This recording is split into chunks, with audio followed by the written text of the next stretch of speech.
So hey guys, welcome back to the channel. In today's tutorial I'll show you how to turn on lift to the check phone on settings.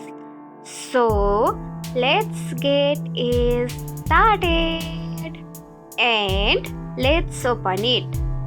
Now see, this is the home page or screen of your settings. Now scroll down below and you will see the option of smart control lift to check phone, so tap on it. Now here you will see the option of lift to check phone and you should have to tap on enable icon which is available on the right side of your screen, so tap on it.